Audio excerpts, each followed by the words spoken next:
J'ai toujours aimé la boxe, pour moi ça a été depuis l'âge de 5 ans, quand mon grand-père parlait de Marcel Cerdan.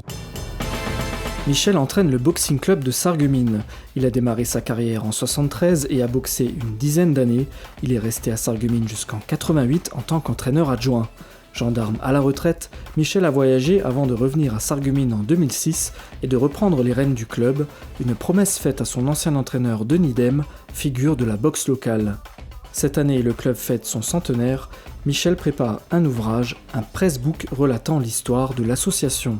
J'ai commencé en 1921, mais il n'y avait pas grand-chose. J'avais une demande adressée à la préfecture pour ouvrir un club de boxe, une école de boxe. J'ai accès aux documents du Républicain Lorrain, aux archives, en commençant par le courrier de la Sarre. Je parle pas allemand, mais dès que je vois boxing, je sais que c'est pour la boxe, alors je prends en photo et puis je les fais traduire par quelqu'un, une personne qui les traduit, et puis moi je remets tout au propre à l'ordinateur ensuite.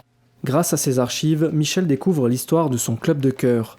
Champion d'Alsace-Lorraine, 3 fois finaliste, en 8e de finale des championnats de France, à travers son palmarès, Michel a aussi ses propres anecdotes. J'ai fait un combat à Hambourg, en Allemagne, et je rencontrais le champion d'Allemagne. On avait fait un combat sous chapiteau. Il y avait le ring au milieu du chapiteau, et tout autour, les gens fumaient, ils mangeaient leur choucroute, et nous on boxait en haut. Sous la douche, je me moquais de lui parce qu'il avait 2 yeux au beurre noir. Et puis, en me regardant dans la glace ensuite, je me suis aperçu que moi j'en avais un aussi, quoi. C'était en 1977. Le Boxing Club de Sarreguemines réunit surtout des amateurs avec un niveau régional. La plus belle performance revient à Denis Dem, qui était en finale des championnats de France mi-lourd. Une époque où la boxe rimait avec réussite sociale, un âge d'or pour Michel, qui en garde une certaine nostalgie.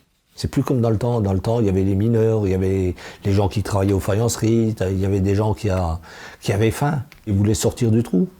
Alors que maintenant, les jeunes, ils viennent, ils ont tout. Ils n'attendent pas sur la boxe pour essayer d'avoir quelque chose. Et pourtant, le club est toujours là. 100 ans après, il compte une 50aine de licenciés. Crise sanitaire oblige, l'activité est suspendue. Pour Michel, le travail continue. Le pressbook des 100 ans paraîtra cet été. On va essayer de faire un petit gala de boxe, si le confinement ne dure pas. Et puis j'essaierai de voir ça, pour faire ça sur l'esplanade du casino, là où il y a la fête du sport.